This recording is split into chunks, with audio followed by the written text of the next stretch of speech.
Hi, everybody. Welcome. On this Thursday afternoon, we are recording this podcast live on YouTube. If you're here with us on YouTube, we appreciate it. Hit that like button on the YouTube video. Subscribe to this Haberman and Middlekoff channel. A lot of content still to come. A lot of content still to come. So we're glad you're here on that. If you're listening, we appreciate that. Go hit us with a 5-star review on Apple Podcasts. And for everybody, shave it or save it. We asked for him. And you know what we got, John, in our DMs yesterday? A bunch of pictures of LeBron James's head. So I actually had a guy that DM'd me, said I think I'm in the mix for shave it or save it. He's like, I just need to grow my hair out a little bit longer. I gave him my email address, which is public. I mean, you can find it on my Twitter account. So if I said, just email me the pictures. And he said next week. So we may get a shave it or save it. That could be. We're gonna need some, in the April, May, some of those months. Just might just branch shave out. it or save it show. We could. That's the goal here, is to eventually leave sports behind and just do a save it or shave it. Yeah. Empire. LeBron's been bald for a decade, so it's like, I mean, he's had the same hairdo now for a long time. Kevin Durant's the same thing. These guys are bald. Like Kevin Durant, LeBron James are bald. They just choose to not shave their head. Did you notice who did shave his head, though? And he was receding. He plays basketball. Yeah. For the Golden State Warriors. Clear did a shave. Not all the way, but I mean, he's at like a 0. Who? Andre Iguodala. Oh, Iguodala, yes. Yeah. He's definitely, he shaved it. Now, he was receding really, really badly. It's like he left. It was, solid, like 35-year-old. He came back at like 38, 39 and was like, yeah, it's... Listen, you got... Looks younger. Yeah, guy, I didn't get those 30 years. Before I jumped the mountain into 30 years old, it happened to me in my 20s. So Iguodala, he got to enjoy basically 30 to 36 with some hair on his head. Yeah. Yeah. LeBron's bad. LeBron's bad. It's hard when you're... I guess it's really hard when you're a tall person on television. If LeBron was just a tall person, never on television, most people wouldn't know. Same with KD. You get the TV angles. Most people are not high enough to see the top of their heads, And I think TV can also make it look the light. You take a makes photo it look off like of it the looks like there's just screen. not like you're just bald. I think sometimes I know when I've taken photos of a screen, it can really make it look bad. Not just hair, just anything. It can look worse. Doesn't TV add 10 pounds? Adds 10 pounds and takes away 10 cubic inches of hair. I don't know. Something like that. So a lot to get to today on the show. We are sponsored in part by MyBookie.ag. Promo code HAM in the number 1. MyBookie.ag. Promo code HAM in the number 1, where we've been making our lock of the week every week. This whole football season, for those of you that have been following along, it's been a Garoppolo-esque roller coaster with high highs that included 11 or 12 week winning streak and some losing streaks and some bounce backs and some close calls. And it's been a joy. And really, what we've won in the end is the time we've all spent together. But what we really want is some money for the playoffs. And so we've made our lock of the week pick early in the week, John. Our lock of the week was... We went 49ers. But we didn't go points. We went money line. So we got aggressive. We got $500 on the 49ers to pay about $650. Then we were also bullshitting before we hopped on here. And we was like, well, we got $200 left in the hopper. Actually, $218. And we're like, we're playing around. And we decided to go with the under in the Bengals-Raider game, which is 49. Yep. And we, little aggressive parlayed it with the Buffalo Bills at home in, didn't you say frigid temperature? Supposed to be potentially single digits. 11 degrees, where Josh Allen's bad and Scuba Steve, also not great, Mac Jones. No, so you got Scuba McCorkle, and we parlayed with the Bills -4. Now, do we love betting against Belichick in the playoffs? Historically, you would say, no, pretty risky. But his old friend Thomas Brady is down in South Florida, so we're betting more against McCorkle, and betting more in the Raider game that you alerted me to. It was 16-13 in the fourth quarter, and there were turnovers, and the final score did not necessarily reflect the first three quarters in the cold. I had a wise man tell me that hammer outdoor unders, especially in AFC games. in the wild card round, which makes sense. You're just naturally amped up. The weather, you're just getting weather games. It's cold. It's harder to catch the ball. Yeah, I see. My question. Well, the stats back it up. It was like 37 and 14 or something the last 5 years. You're saying the under in cold weather? I'm saying the stats are dramatically hammer the under. Is the under. Yeah, unders I buy. I don't think it actually, for the most part, favors one of the teams. Now the Raiders, it could, because these other two cold weather games are just cold weather teams, right? Steelers Chiefs is going to be cold. They both play in the cold.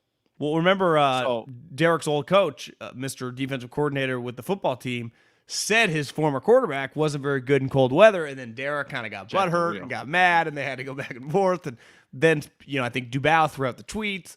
The statistics, he's not historically a very good cold weather quarterback. No. Dustin on the stream says the public is Bengals heavy, which I believe. I actually think the Raiders, if we're just talking strictly value, before I really overanalyze it, are solid value plus 5.5. But as we'll talk about later in the show, when we talk about this game, while I agree the score was closer than the final score of that game, I thought when the score was close at 16-13, the Bengals had more control than that score indicated. I rewatched the game on Thursday morning, and I'll give you my thoughts later on in the show.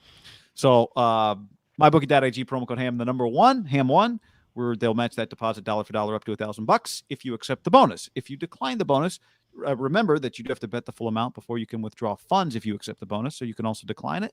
But either way, HAM1, let them know that we sent you. Also, podcast brought to you by DraftKings.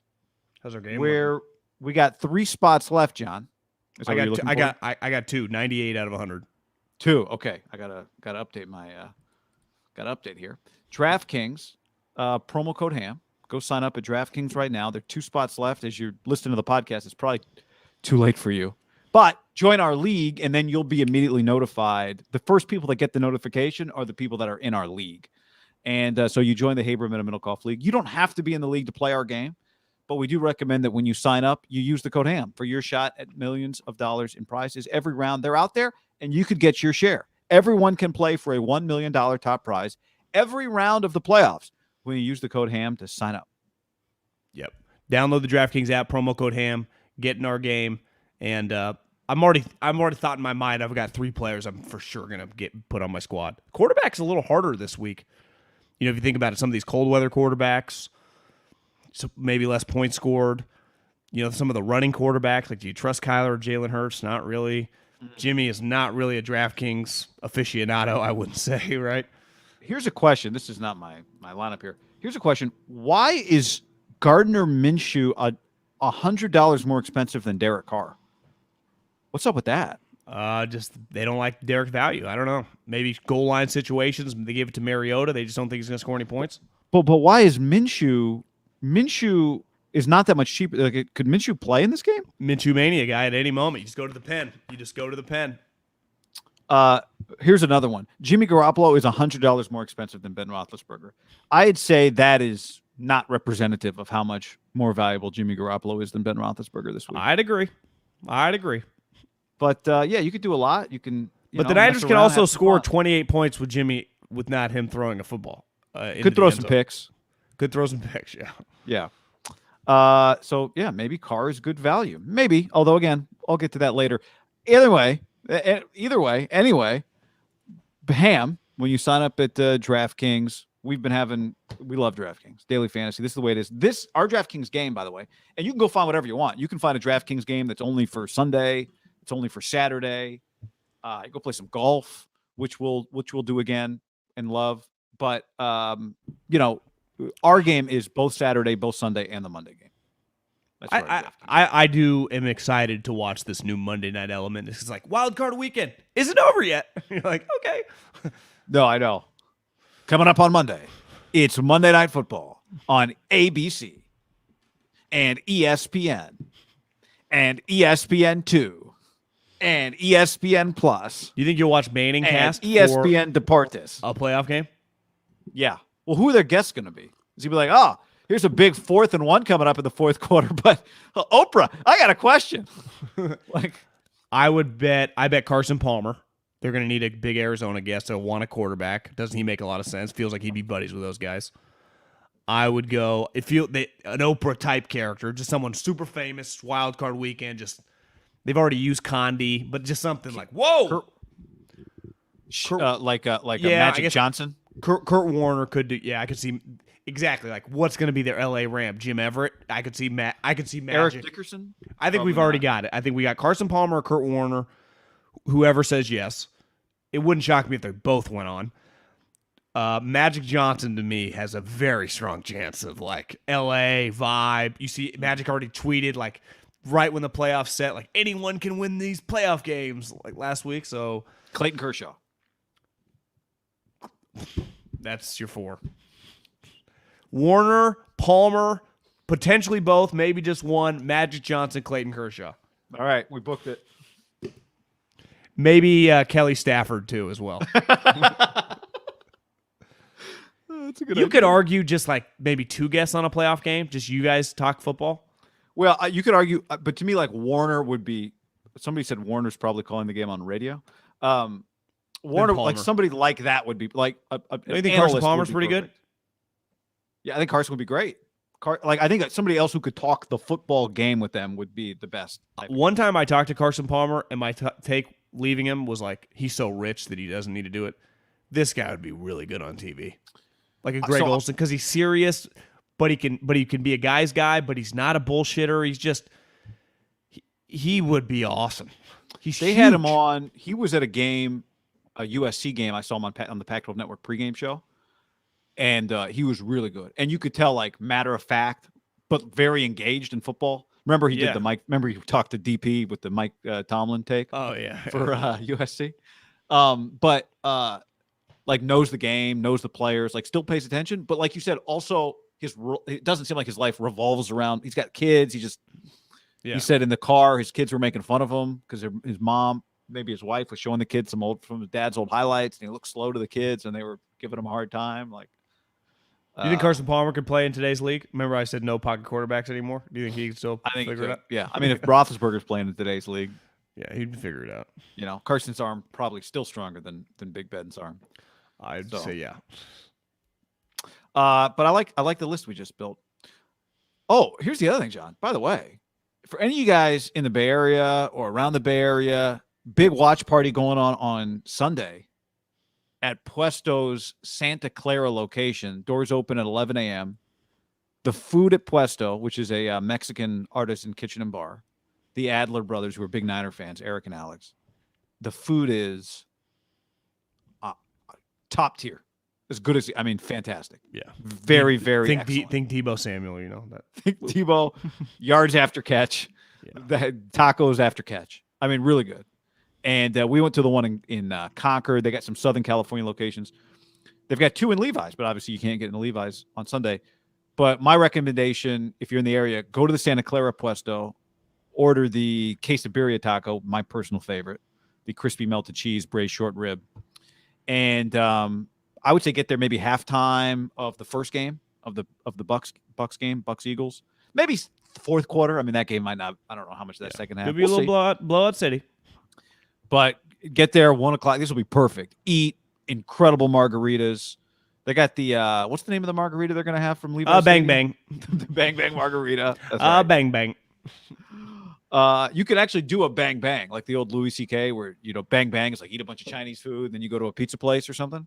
Did Louis C.K. also have the same thing when he was leaving an airport? He would like grab the Cinnabon on his way out. Yeah, that wasn't called that. That wasn't a bang bang. That wasn't a bang bang, but that was something else. You just know you're a fat ass when you see the Cinnabon, but you really want it, so you grab it on your way out. You get food at the airport on the way out of an airport. Yeah, like when you've gotten home. Yeah, like grab a burger on the way. The Bang Bang Margarita, El Tesoro, Blanco, Tequila, Strawberry Lime, Tajin on the rim. A perfect cocktail. And they've got, if you're not a margarita, they've got every alcohol you could imagine is there. Plus, they've got their own dark lager that they just won a bunch of awards for. And the food is, again, phenomenal. Elite. Phenomenal. The Baja fish taco, the shrimp taco, the chicken asada taco. How sharp are these knives they're using at Puesto? I mean, extremely. Do you have sharp knives at your house? I need some new ones. Yeah, you can get them sharpened. Can. I mean, I don't have any great knives. You guys have probably domesticated a legit knife set. I just have a couple knives. I would say, to me, the best part, it's like the food is artisanal, but it's also just, it's not like it's delicious. Like it's not like foo-foo is the word I would use, right? It's like fantastic. It's got a lot of substance to it. Like you're eating really good food, but it's also art. Like it's beautiful stuff. Yeah, it's cool. So I something can't recommend it enough. Puesto, Santa Clara, watch party, go Niners. Go get it. Go get Puesto. We love Makes Puesto. me hungry just looking at it. The regular Ryan on the stream says Louis C.K.'s nickname for Cinnabon cannot be repeated here. YouTube would YouTube shut us down if you said what it was? I can't remember. I don't know what it was. Yeah. Anyway, all right, John. Niners-Cowboys. The game for the ages. Haven't had a playoff game between these two teams. We've talked about it, but it bears repeating. Since 1995. And here's the crazy thing. For all the time that Kyle Shanahan's been the coach of the Niners, he hasn't been in this spot yet, right? A road playoff game. Has he played the Cowboys? I feel like they did play. I don't remember them playing, but sorry to get you off course. I mean, no, that's right. That was the setup. That was it. Keep going. They have not played in a relevant game. I've been thinking a lot about this, and the best part about this weekend, and I've said it forever when I used to talk a lot of shit about James Harden, is just no one cares what you do in the NBA, like in October. Played last year. No one, see, the game didn't even matter for the Niners. No one cares. Like James Harden scored all those points when Daryl Morey would like try to give him a circle jerk and act like he was Michael Jordan in February. Just nobody does. Just like baseball, like you can hit a lot of home runs. It used to matter more. Like you get a lot of credit for big games, and Kyle got a lot of credit last week. That game really mattered because that was a playoff game to the Niners. But when you go to your Wikipedia, which whenever I'm looking up a guy's record, I just type in Mike Vrabel, and it'll bring up he is 40-20 as a head coach, and he's 2-2 in the playoffs. You go, well, he's been in the playoffs several times. He's won a couple playoff games. You know, Kyle's record right now in the playoffs for the Niners is 2-1, right? I mean, he's won the 2 home playoff games and lost the Super Bowl. Well, you win this game, all of a sudden you have 3 playoff wins. Now, you've had some ugly seasons, but you got 3 playoff wins. And the one thing where Jim Harbaugh got a lot of credit, I think you could argue, I don't give a shit who you're playing. And obviously the Niners are playing a good opponent. Like, you can't really, I mean, there are probably better opponents in the playoffs. Like, there's a difference between playing like the Chiefs and, you know, the Raiders or something in the playoffs. But if you're going on the road, I'd argue that's worth even more than a win. So when you get road playoff victories, remember Mike Vrabel did it several years ago when he beat the Patriots and then he beat the number 1 seed, the Ravens. Remember how much people were like, God damn, this big guy's good. You go on the road and win a game, I would say it would validate their season. You know, like last week made the season all worth it, like the roller coaster that was. This would go, that was a successful last season. You got it in the playoffs, you won a road playoff game, and now you're going to play the back-to-back MVP and just, you know, throw the kitchen sink at them. Yeah, but, I mean, sorry. So it's just, this is a game where this is the reason you pay your coach $10 million, and you're lucky enough that he's not CEO head coach. He's the play caller. He dictates the term for half the game, and he's, you know, really on a team with a bunch of stars. I would still say that Kyle Shanahan is the face of the franchise. Yeah, I would agree with that because the stars on offense, partly, you know, part of why we appreciate Debo. When you talk about Debo, it's how tough he is, it's how athletic he is, but it's also the way Kyle uses him is a big part of that conversation. Kittle, the same thing. Bosa's different in that way. Bosa's a star, but he'd be good anywhere. Yeah, and all these guys are stars, right? These are just star players. But every great team needs star players. I think what's interesting with Kyle is there's always this ongoing debate with him, right? And it usually comes down to winning percentage. If you're anti-Kyle, you talk about his win-loss record. If you're pro-Kyle, you talk about his offense, and you talk about he went to the Super Bowl. And he doesn't have another season that if you are making a pro-Kyle Shanahan argument that you point to. You could point to, well, look how competitive he was with Nick Mullins. But that's not getting anybody extensions, right? He's actually closer to getting back to 500 than I even thought. He's 39-42. Okay. So he could get there by, you know, the Super Bowl. Right? 40, well, 41? Regular season. Overall career is 41-43. Okay. So he could get there by the Super Bowl. But to me, if you beat the Cowboys this week, this season is not a season that gets used against you at this point, like right here, right now. This is not a season that you would use against Kyle. Is it a season you would use for him? Yeah. I mean, if you had to pick one, it's a playoff year. Playoff years are in the positive column. He wins a playoff game in Dallas and then gets the opportunity to go to Green Bay and play the Packers, then this is part of a strong argument to make for Kyle Shanahan, the head coach. Time will tell what Kyle Shanahan, the talent evaluator and the quarterback developer, that story's yet to be written. But you go on the road and beat the Cowboys after you just played the game you played against the Rams, then this is strongly in the look at how good Kyle Shanahan is category. Well, part of this sport and being a fan of this sport, talking about this sport, is unlike the other sports. Like you and I hosted a radio show and we talked about baseball. Like you can fake overreact to every games, and they do it in New York. It's really hard because most humans don't. You know, you just watch a baseball game, you go to bed, and you get up, and you go to work, and then you watch the next baseball game. It just happens one after another. Most games don't really matter. I mean, in the grand scheme of things, they all individually matter. You got to rack up enough wins to get in the playoffs, but no individual game makes or breaks you. In basketball, because you play 6 days a week. In basketball, you play 3 or 4 days a week. In football, you only play once a week. And we've all seen like the statistical breakdowns, right? Like one NFL game is the equivalent of 15 baseball games and 7 basketball games, right? It is legitimately more important just based on the number of games. So you're just naturally going to react on what happens, right? Good or bad to a given game. Throughout, now we have 17 of them. But when this year, like Kyle was taking a lot of heat. People were just throwing it out there, and he was never going to be like, he should be on the hot seat or whatever. People could have that argument, right? You could legitimately have that argument, even if we disagreed.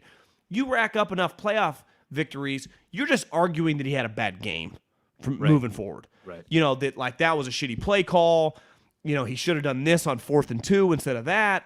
The guys weren't ready. They came out flat. Whatever. That happens to Belichick. That happens to Andy Reid.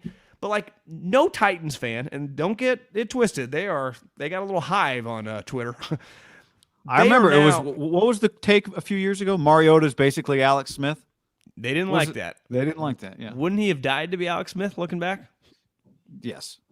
So I'm gonna take a W on that one. Take a W on that one.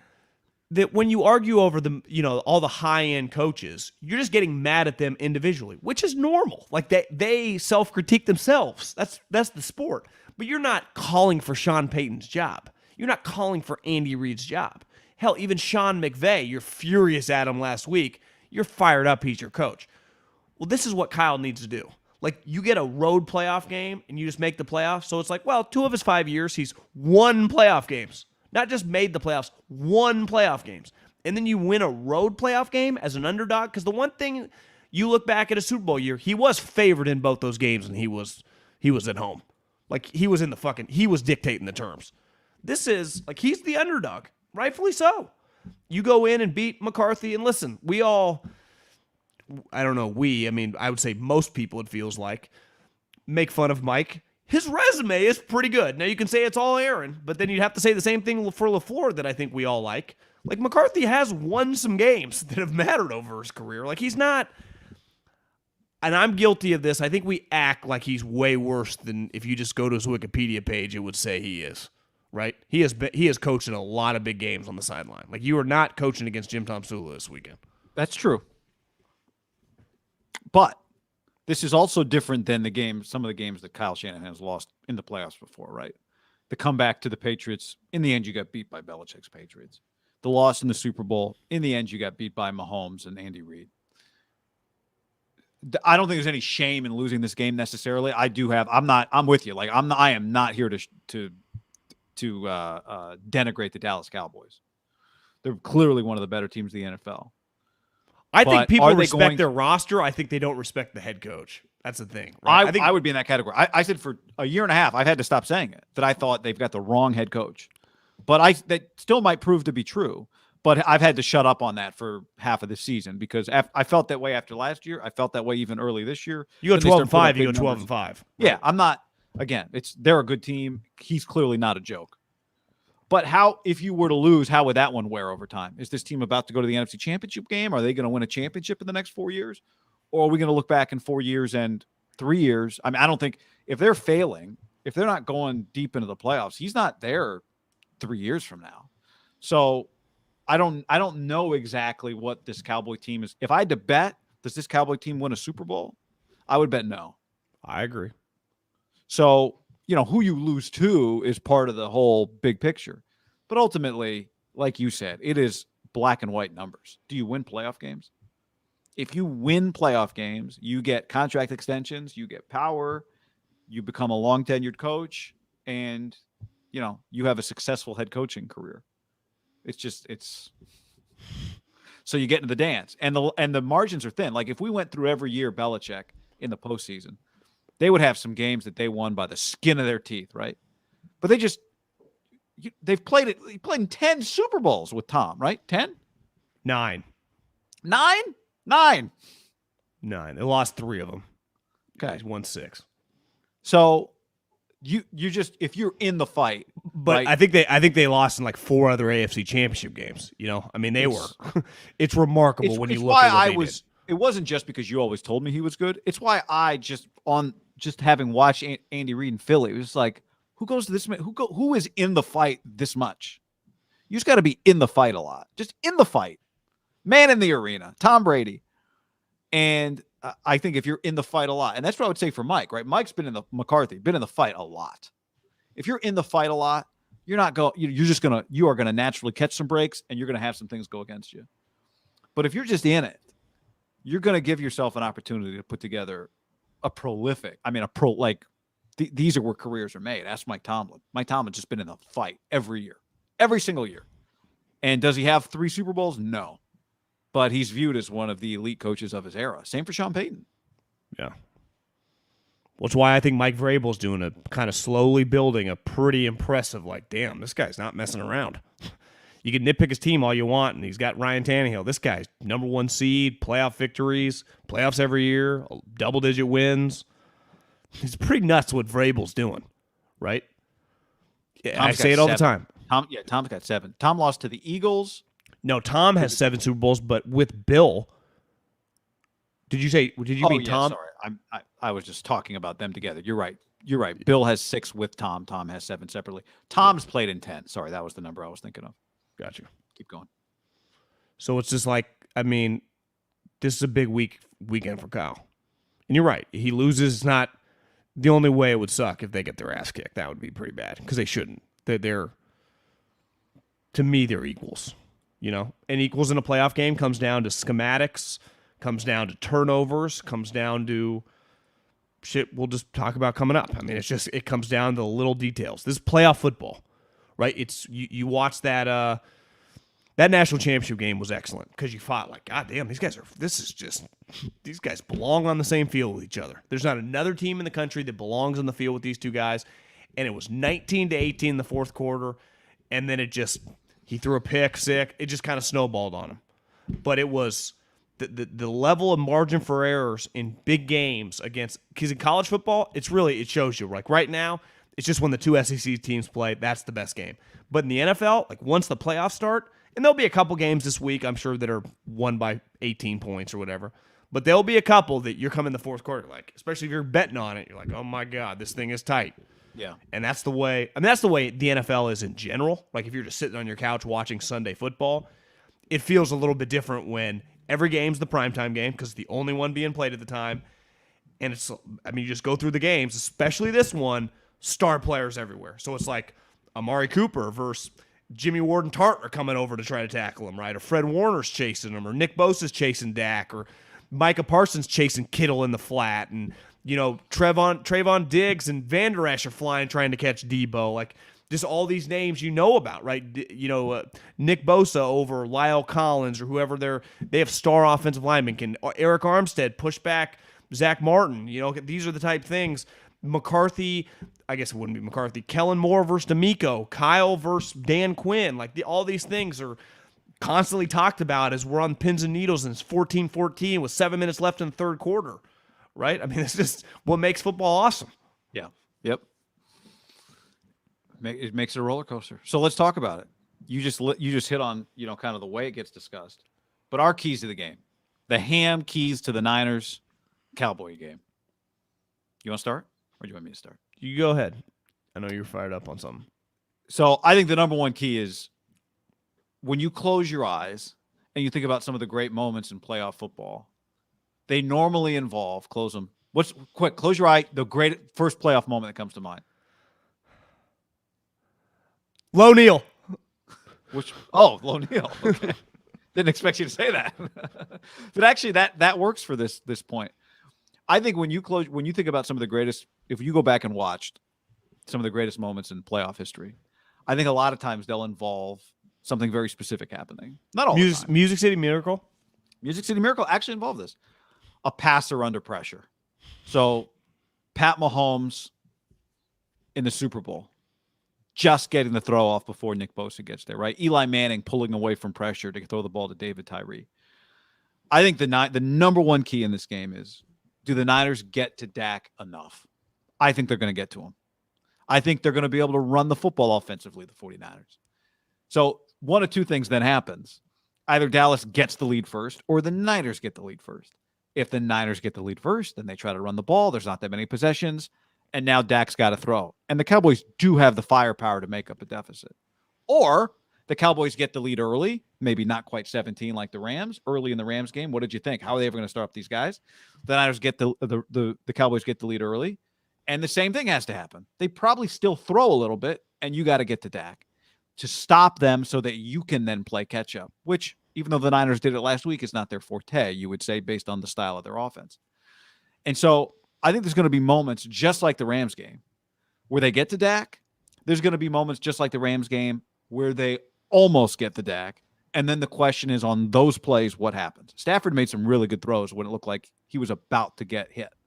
And I think those are going to be the number one moments in these games. They're going to get to Dak. Do they get to Dak Prescott enough, or does Dak have time? Because I think if Dak has time, it could get a little bit hairy with CD and Amari and Schultz, and that's not the ideal place to be. So I think the Niners will be able to create pressure. Will they be able to create enough pressure? The 49ers this year played 17 games like everybody else.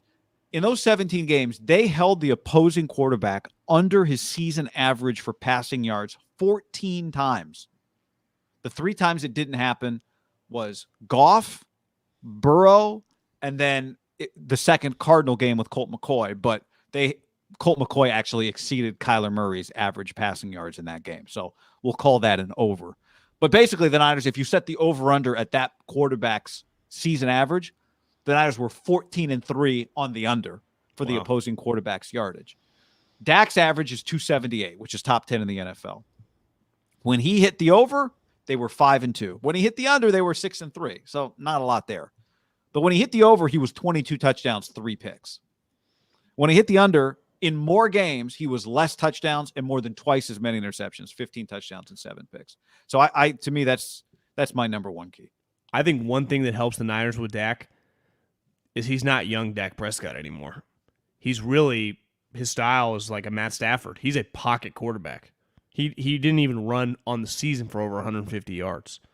A lot of that probably, when you get your ankle shattered, you're never going to be quite as spry as you once were, but he is not, he's an athletic guy still, like he can use his legs behind the line of scrimmage. But some of the quarterbacks that have given the 49ers trouble, we've talked a lot of, obviously Kyler and Russell are the guys that are really fast behind the line of scrimmage. This guy really is just, I don't want to call him a sitting duck, but to me, his game reminds me a lot of Matt Stafford in terms of movement. Matt has the better arm, but he just kind of moves up and down the pocket. When I watch him play, I don't see a guy who's taking off, which to me is a positive.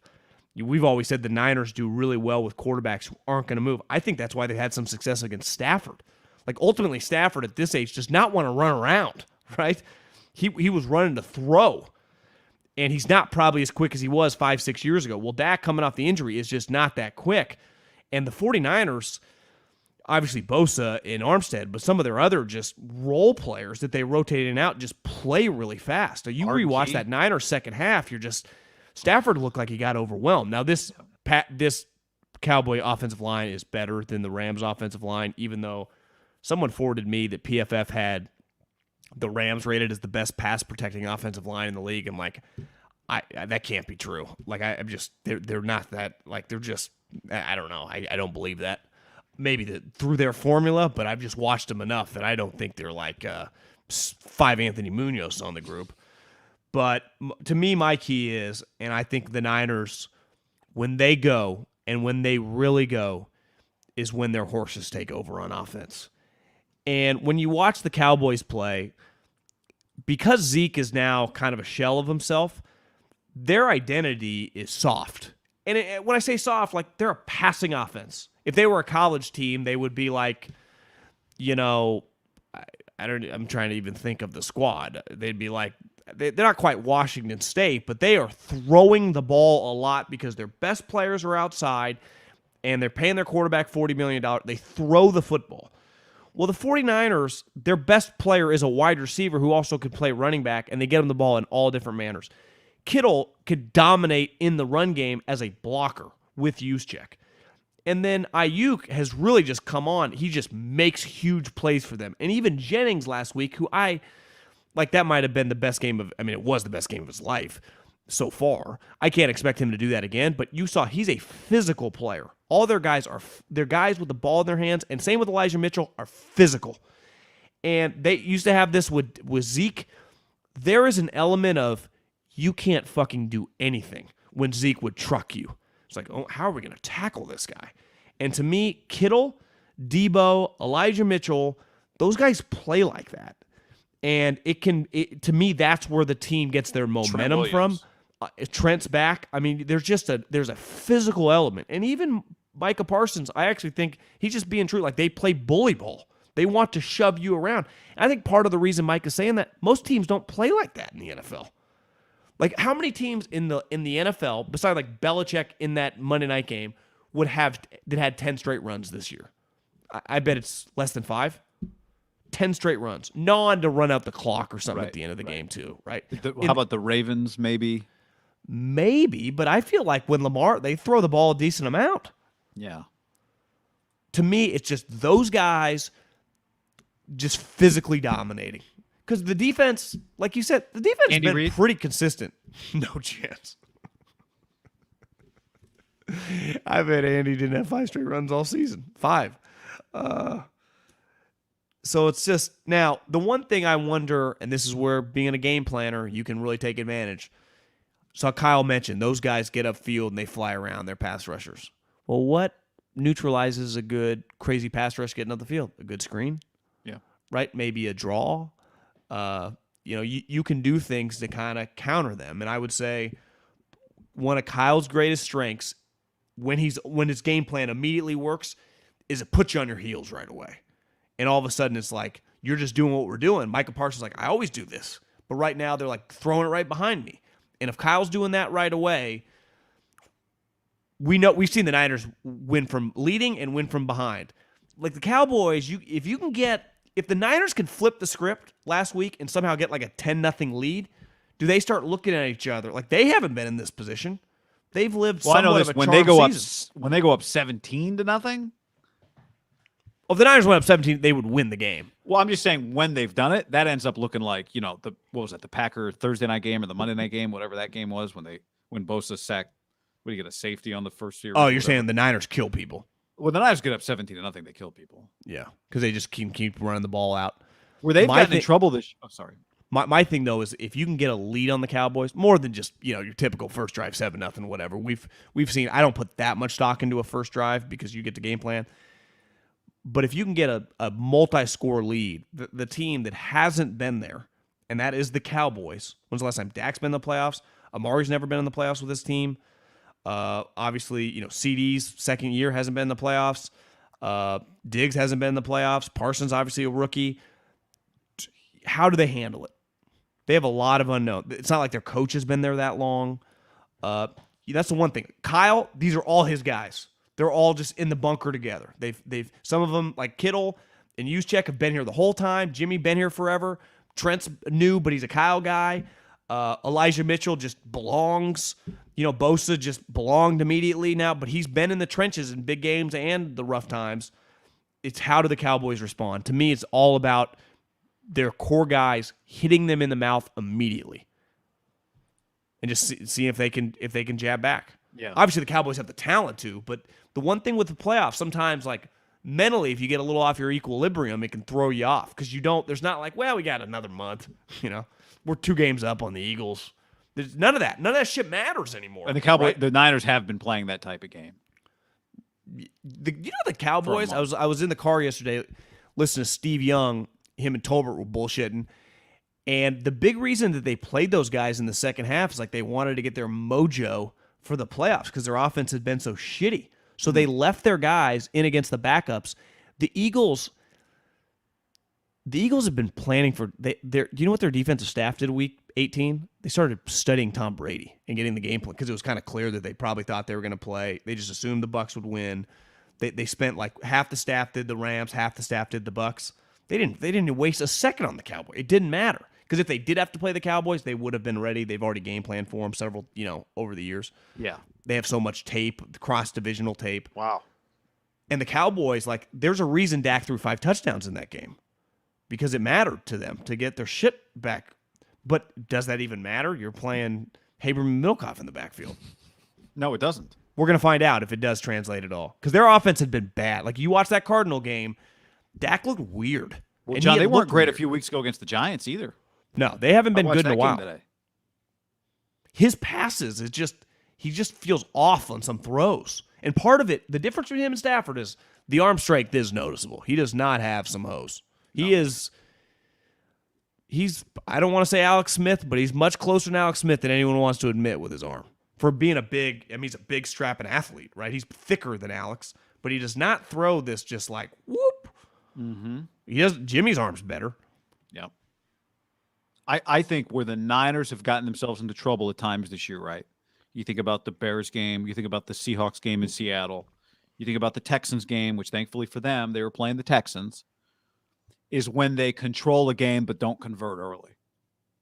Like that will fail them this week against Dallas if they quote unquote control a game but don't convert early. Yeah. The Niners are the number one. I mentioned this the other day. The Niners are the number one scoring offense in the red zone in terms of touchdown percent. Like to me, touchdown percentage matters a lot, not scoring percentage. I want touchdowns in the baby zone, right? As we call it on this show, the baby zone. Hell yeah. Niners are number one in red zone touchdown percentage. 67% of their red zone trips end in touchdowns. Dallas is number 6. 63% of their red zone trips end in touchdowns. There's a difference though. Dallas gets to the red zone 4 times a game. The Niners get to the red zone 3 times a game. So in the end, Dallas actually scores more red zone touchdowns than the 49ers do. Right? Amari's a good red zone receiver. Obviously, Schultz is a good red zone. CD was built in a lab for the red zone, right? They got tight ends in the red zone, right? And we saw tight ends in the red zone last week against the Niners in the Rams game. Yeah. So they're going to have to – I think they'll be able to move – they got to get touchdowns. Here's the other thing. The field goal kicking situation for Dallas is still weird. And so you can't miss – a made extra point might be the difference in this game. You making one, them missing one. Well, we'll take that, especially on the money line. Yeah, I know. No doubt. So, anyway. Woo! Woo! Well, it's cool. We would talk about this game anyway, but I think it's clearly I think the Monday night game could play out if both teams play well, but I think on paper this is the best game of the weekend. I'd say that even if I lived in fucking North Dakota or something. It's the smallest line, which you pointed out the other day when we talked about it, right? It's the smallest line. The other game, actually, I was a little surprised. I looked at the old Football Outsiders DVOA, John. The two teams, the matchup with the best DVOA is actually Bills-Patriots. What's the Niners? You're saying the Niners-Cowboys doesn't have a better DVOA? No. Wow. It's close. Like, it's also very good. I think the Patriots are a little overrated as a season. Well, that's right, and I agree with McCorkle. I agree with you.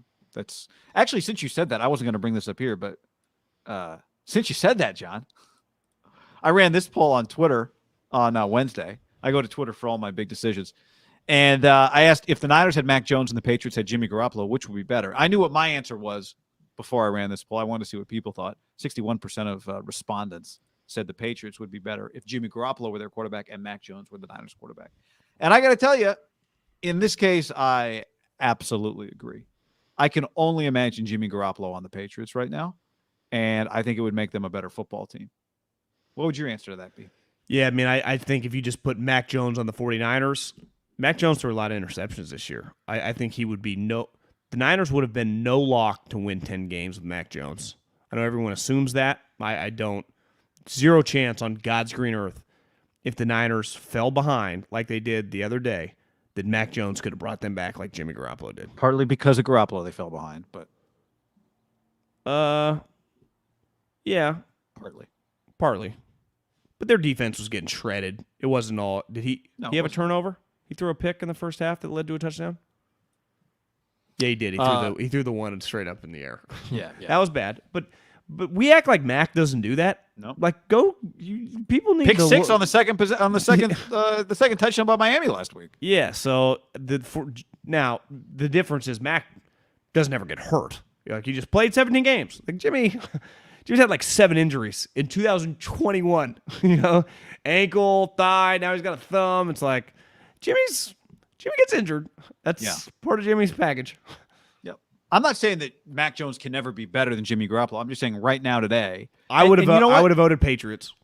Yeah, and you know what? The Niners might have made the playoffs this last year if Mac Jones was their quarterback, but I don't think they'd be a more dangerous team than they are right now. And I do think the Patriots would be a more dangerous team.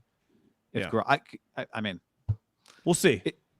We will. I could see Mac having like a 3-pick game in a playoff game. Let's keep an eye on that Saturday night. Scuba Steve. All right, John. Let's talk about the. What do I do here? Tell them about our. Let's tell them.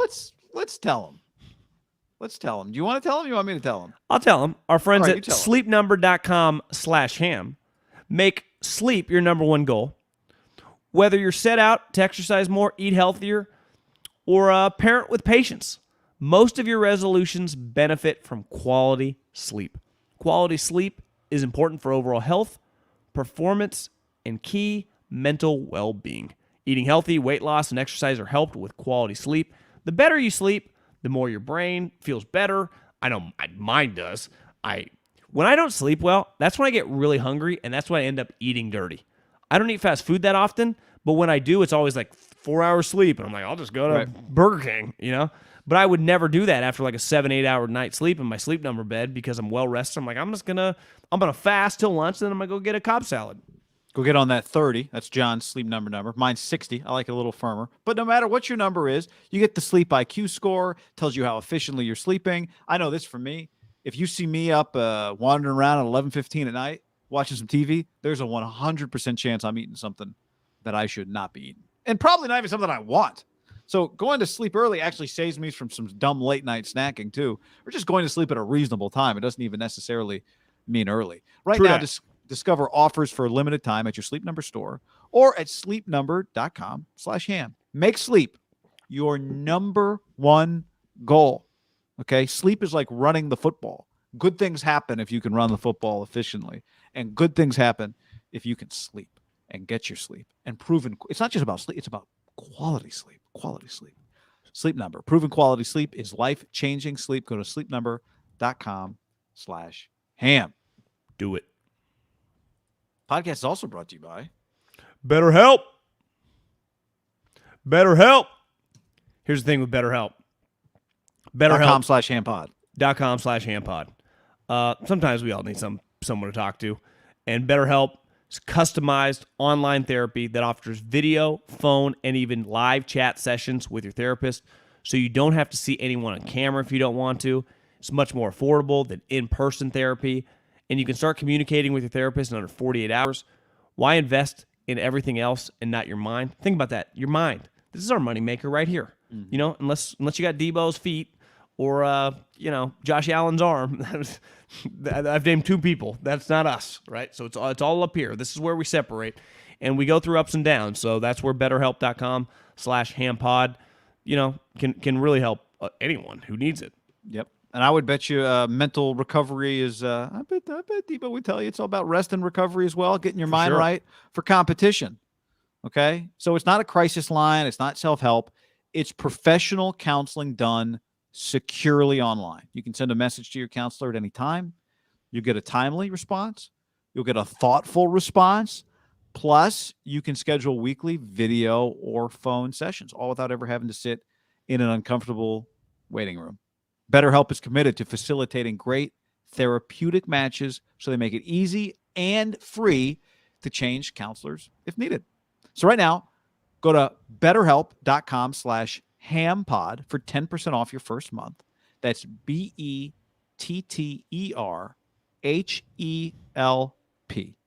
BetterHelp.com/hampod for 10% off your first month.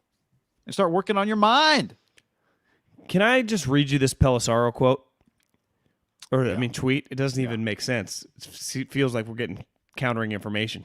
He says the Texans owe David Culley another $17 million over 3 years. So Culley walks away with roughly $22 million. That's sure not what Schefter tweeted. Schefter said he only had 2 years guaranteed, but does that mean is it 2 years guaranteed after the first year? Even then, $17 million seems like a massive. That's not 2 years of money. Yeah, how much were they paying him? $7 Was he million counting? A year? Is he counting the first year in the $17 million? Walks away with $17 million. Walks away with roughly $22 million total. Oh, so was he making $7 million a year? That feels unlikely. Feels very unlikely. I mean, they interviewed their own quarterback, Josh McCown, last year before they hired David Culley, and then cut Josh McCown. I feel like that's Culley's agent putting out a kind of a fake number. But who knows? It would benefit the Texans to make people think that. Yeah, you're allowed to fire someone if you're paying him $22 million. You're allowed to fire somebody, period. Yeah. I was a little surprised by the shock that Twitter had today when David Culley got fired.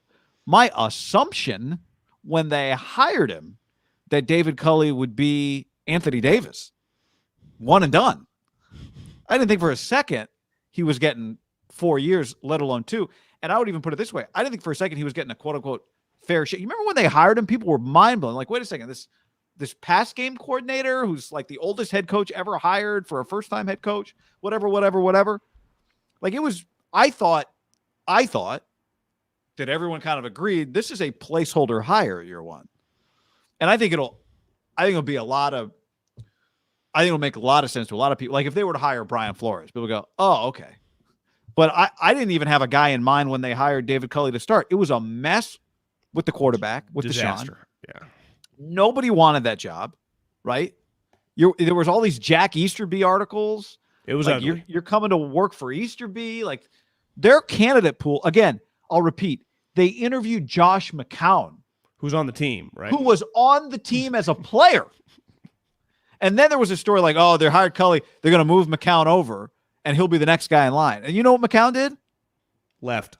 He went and coached like Rockland High School or wherever the hell he went to coach. I don't even know. I think he coached in like South Carolina because he used to fly to the Eagles. Remember, back and forth? They gave him a jet because he was like their third quarterback. Yes. So, let's wait and see who they hire. I think the Caserio thing, if you were Flores, it's hard, right? If you're Flores, Texans aren't a great situation, but do you have a relationship with Deshaun? Do you have a good relationship with Caserio? Maybe it's not the word. Would it be crazy if Flores took that job? No. Well, Caserio and him are buddies. I don't know if they're actually buddies, but I'm just saying, like, it wouldn't shock you because they know each other. Right. What about Josh McDaniels? I don't know. Would they just needed to kind of reboot the franchise? Yeah. But McDaniels has been it's interesting. McDaniels, my sense with McDaniels is he's just hanging until Bill walks away. He's happy being a coordinator, but it's easy to think that from the outside. Maybe that's not the case. I don't know. Yeah, it will just, to me, who they hire be interesting. I would imagine I would imagine they already know. Like, I would imagine that the owner was on board with this to begin with. He's giving away free money, doesn't even care. Here's what I would say to this. Was David Culley surprised? No. That's, to me, the kind of, I don't want to say smoking gun here, but I think Twitter was more surprised than David Culley. Twitter's an idiot. Twitter doesn't know. Twitter doesn't know what's going on. I don't know why I get so worked up over it. I shouldn't. All right. Okay. Raiders-Browns, John. Raiders-Browns. We are Bengals. Raiders-Bengals, John. I'm sorry to the Browns. Raiders-Bengals. I did watch the Raider-Bengal game again today, and I thought, wow, this team's just going to be these uniforms are just going to be in the playoffs for the next 10 years with Joe Burrow quarterback. Pretty wild. Very Pretty wild. But it's happened before, right? 80% of all the NFL films I watched as a kid were just Sam Weiss yelling to somebody, "Get back!" Remember him? Yeah, he was like all the NFL films were Sam Weiss. He screamed a lot. It was Weiss and John Elway and Billy Ray Smith. I feel like the Bengals were legit in the 80s. Yeah, they were. I mean, they almost beat the Niners in the Super Bowl. Didn't the Niners have to walk off touchdown on them? And they're legit again. I think if you're a Bengal fan, probably 10 years older than us, you remember having a lead in the Super Bowl with under 2 minutes to go. That's hard to stomach. At least the Niners lost theirs with like 5 minutes to go? Yeah. I think Wasp was like 5 or 6. It wasn't like 1. So here's my feeling on that game after rewatching it again today. The Raiders can win. The game was closer than the final score, whatever it ended up being, 38, 32. 18. Yeah. The total 18, was 45, so maybe it was 42-13.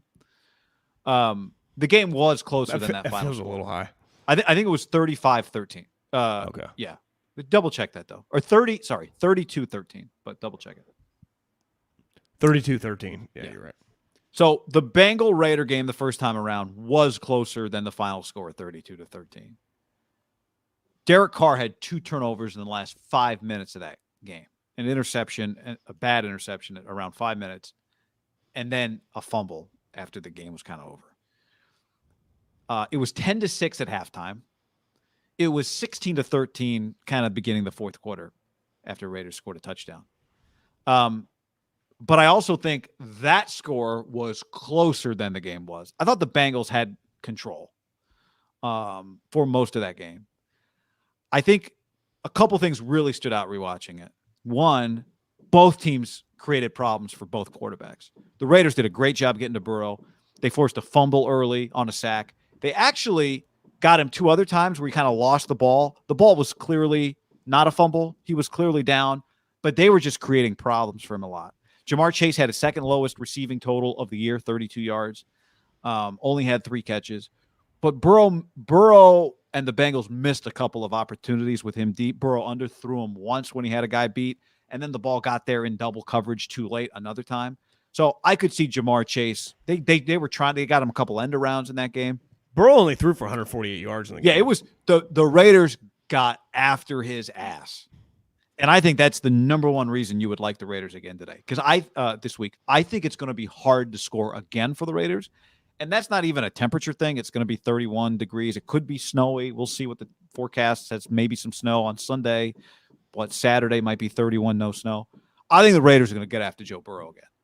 And the question I have is, can Derek Carr, when the Bengals get pressure, again, with only 4, create opportunities? Darren Waller played in that game, played well.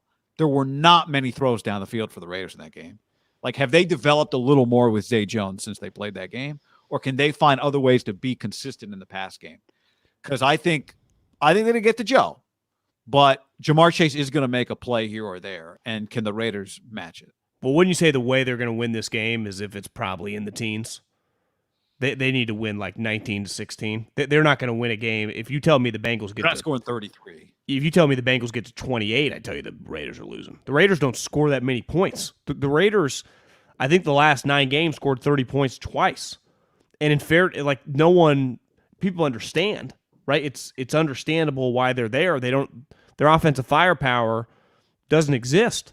So to me, the key with Derek is, and he's done it a couple times this year, and I don't totally blame him down the stretch, but he's thrown some passes for picks that he hasn't thrown the previous 2 years, and it felt like he had to push the envelope a little bit. This is what we talked about with playoff football. I don't think he can afford to do that. And I read this article that Vic Tafur did on him today. He's like, well, a couple of them turned out, and it's hard to tell with the quote. He might have been laughing, like, turned out to be long punts. I don't know if you can just do the long punt turnover on 2nd and 10. That's not good football. Because what if you could keep running the clock? What if you, who knows, could get a field goal out of that drive eventually if you're at like your own 30, if you could get another 30, 40 yards. To me, turnovers in these one-off games are he can't throw picks. And for the most part, Derek does not just throw your typical like Jimmy Garoppolo pick. But he does do the one where he's like, fuck it. And he's done it this year. He got rid of it under Gruden. And then once Gruden left and Ruggs left, he didn't really have a choice, so he kind of pushes the envelope. But you can't throw in a double coverage with Zay Jones down the field. And let's face it, Deshaun Jackson, there's a reason McVay's like, yeah, bro, you can leave if you want. Like, he's just got it's over. Yeah. I mean, sports cars out of gas. Sometimes just put that thing in the garage, call it a career. It's been real, but he hasn't brought much to the table. So they're very, very dependent on basically 4 guys, right? Waller, Jacobs, Renfro, Zay Jones.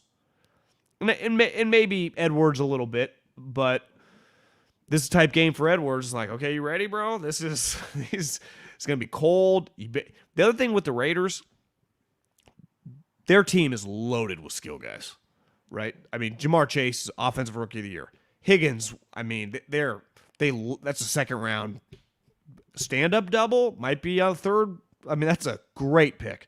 Mixon is a stud. Ran for 130 yards in that first game.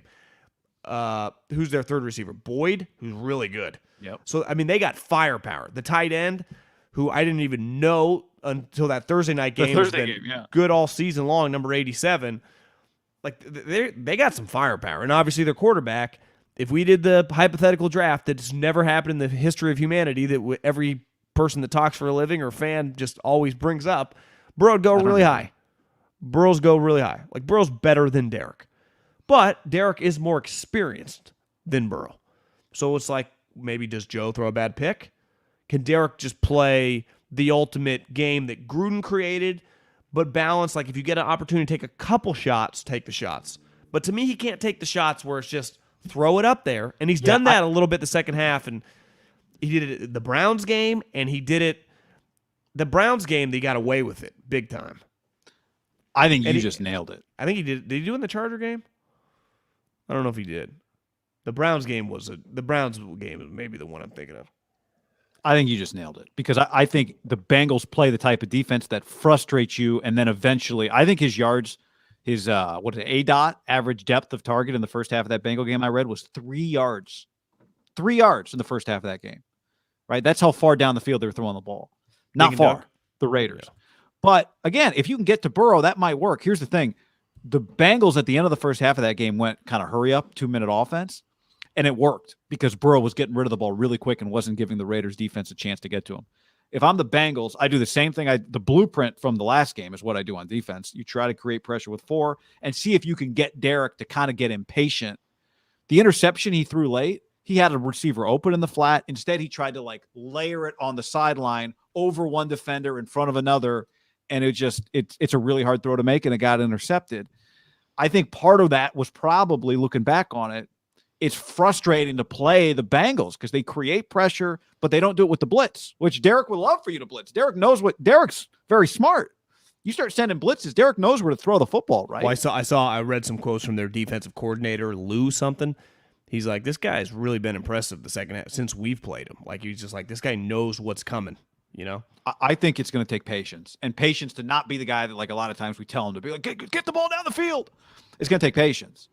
But again, I think the question, like, if the Bengals, I wouldn't be shocked, John, if the Bengals come out and try to move quickly with their offense, like get a first down and then kind of go old school warp speed and just keep Burrow getting rid of the ball fast, because they can do it, right? You just mentioned when you've got that many talented options to throw the ball to, skill guys, you can just do that. You can just get the ball out fast to somebody and see if they can run a little bit.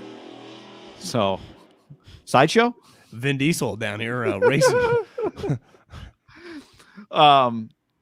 So that's what I would do if I were Cincinnati. And then they do a good job of getting pressure with 4. So I think the Raiders can win the game.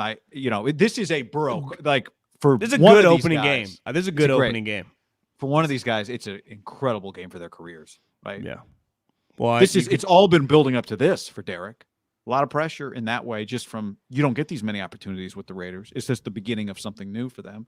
You would say the one thing for Burrow, he's a stud, but that division's hard. Like the Ravens ain't going anywhere. Steelers just retool. The Browns just have a talented roster. Like it's not it ain't the NFC South, right? I mean, there's no cupcakes. That's why it's so impressive what Burrow's done. He actually blew out, I think, a lot of those teams this year somehow. The Ravens are bad on defense. He went for 700 yards, remember? They had 17 guys on COVID or whatever.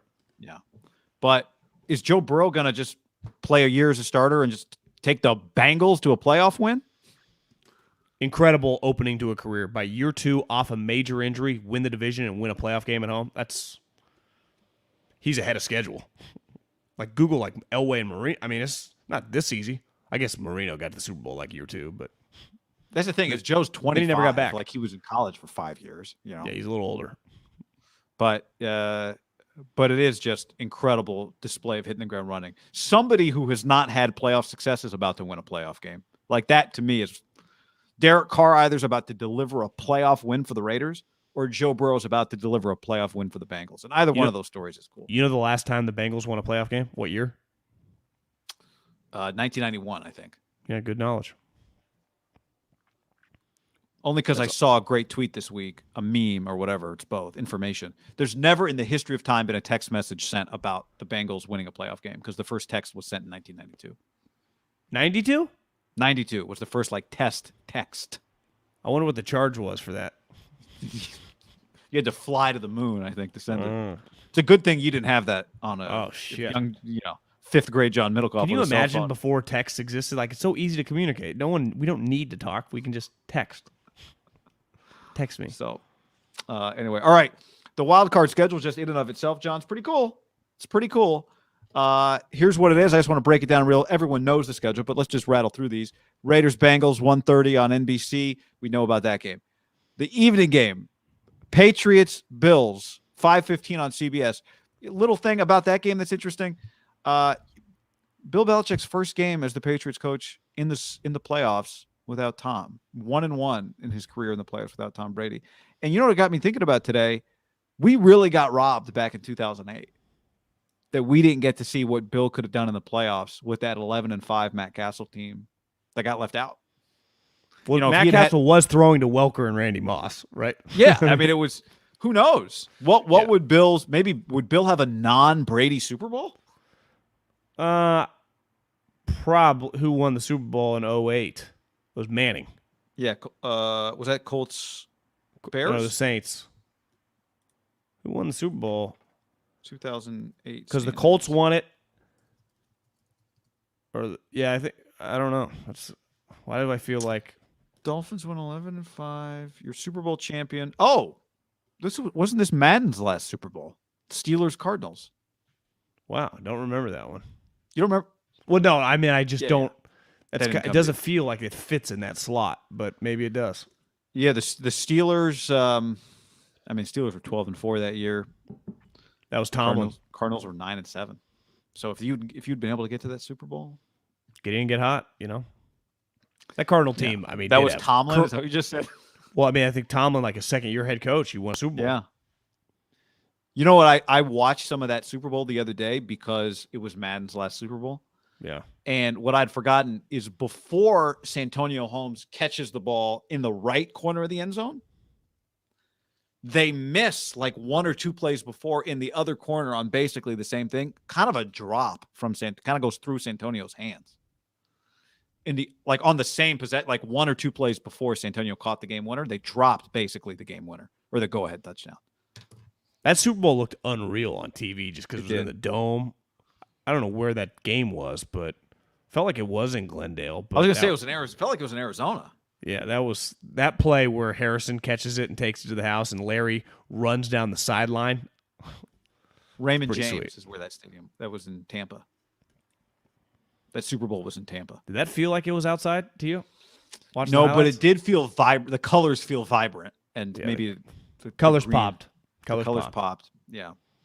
So anyway, any other I mean, we talked about this game a little bit earlier, but this is part of our parlay here. Anything else on the Bills Patriots? Yeah, just need Josh Allen to just do you. Like you're way better than their quarterback. It ain't close. Josh Allen is like the gap in the quarterback play is a Grand Canyon wide gap. If Mac Jones, the playoffs, you have to throw. You don't just get to run it all game. It's not the way it fucking works. I think Belichick's in trouble, and it has nothing to do with him. It's just quarterback is not going to be capable of throwing. Do you think Belichick was trying to win last week? I didn't really watch in the game. They're down 14-0 like that. I don't know at that point. Yeah, but I mean, part of it was like Mac. But I think one of the pick sixes, right? Yeah, they wanted to. Yeah, I think they wanted to win the game. I just wonder if the pressure of just this is a little bit different. Of like, wait, I can't just hand it to Devontae on a end around. Najee, Waddle. Like they just don't exist. Mechie, yeah. Their best receiver is Kendrick Bourne. Here's another thing about that game. If the Bills win and the they end up playing. If the Bills and the Bengals win, then the Bills end up playing the Chiefs next week in the divisional round. Actually, no. Whoever wins the Raider-Bengal game doesn't matter. What's the scenario here? Oh, if the Steelers win, yeah, the Bills are headed probably for we're headed towards a Bills-Chiefs. That's a second round football game, which is but here's the problem. But not that was problem. The AFC Championship game last year.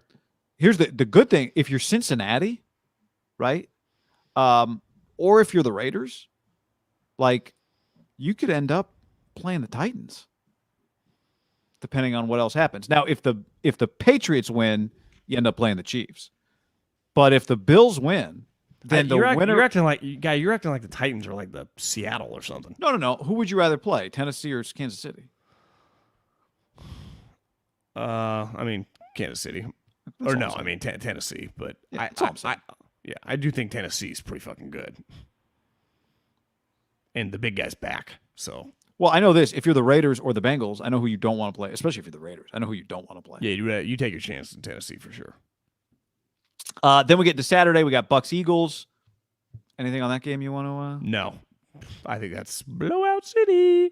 Yeah, I do too. The only question I have there is, I do think the Bucs cover 8.5, although it feels like that might be a public bet. It'll be interesting. I mean, the Bucs have been clearly kind of off for a little while. Like, do they get their mojo back, or is it?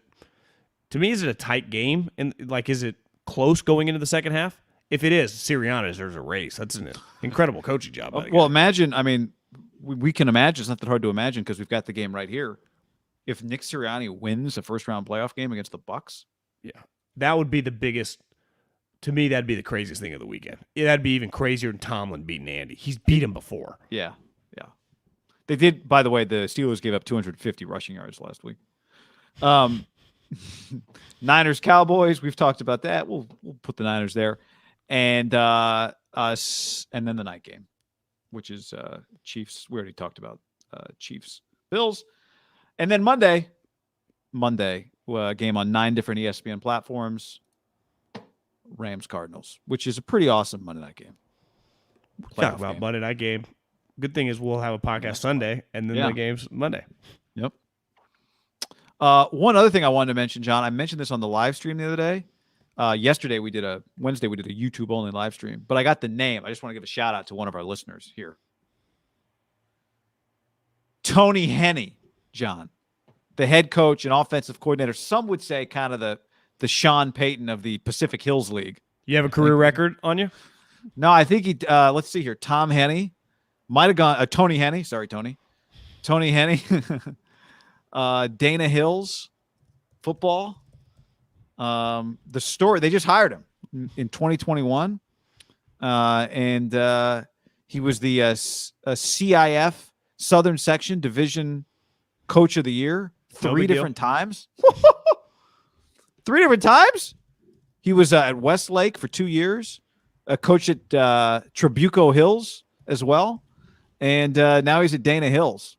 He actually was he was a volunteer assistant at Cal Poly previously. Anyway, our buddy Eric Brown, head football coach of Clovis West, rebuilding a powerhouse, no big deal, was at the coaches convention in Indianapolis and met Tony Henne, Coach Henne. Coach Henny's like, "You're Eric Brown from the Haberman and Middlekoff podcast, aren't you?" He said, "Yes, as a matter of fact, I am." And you know, why don't we do this, guys? Why don't we set up a game opening weekend? What school? I mean, Clovis West. What school did you say Tony's at right now? Dana Hills. Dana Hills, Clovis West, week 0. What are we doing? Handball. Yeah. Do what Barstool did, except get the game played. Yeah. What are we doing? It seems like a BP fastball, guys. Test your metal against each other, and then who knows? I mean, we'll be there. Yeah, you guys pad your resume for the CIFs.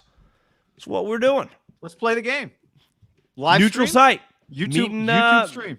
Ventura or Bakersfield. Levi Stadium. Yeah, Levi Stadium. We'll call Guido. See if he can set it up. We'll call Guido. Don't mess up the field. We'll get Eric Brown and Tony Henney, and it's the handball. Let's do Dana it. Hills. What division division is Dana Hills in? I don't know, but it seems like a great game. Yeah, Dana Hills seems like a cool place. Never been there, but I like the name of Dana I Hills. know it just sounds like It's like the high school from the OC or something. Yeah, probably some nice homes in there. All their high schools down there sound like that. Westlake. I mean, they're all cool. Yeah. All right. Thanks for hanging with us, everybody. Don't forget, we'll be back live on the tube on Sunday. There's some talk of even like a between the Bucks game and the Niner Cowboy game of a live YouTube stream. So, you know, keep your ears peeled for that. And, you know, share the pod. Tell people about it. You know, you got a lot of people out there getting ready for the playoffs. Tell them to check out the Haberman and Middlekoff podcast if they're not already. We always appreciate it. Let's do it. As Ludacris once said, word of mouth. Word of mouth. Anything else we needed to share? We got Cully. We got Wentz. Left-handed throwing Wentz. I can only imagine Chris Ballard pulling out his hair every time Wentz threw the ball left-handed, which felt like once a game. Yeah, hard to blame him. But on that note, is that it? That's all I got. All right. Thanks for hanging with us, everybody.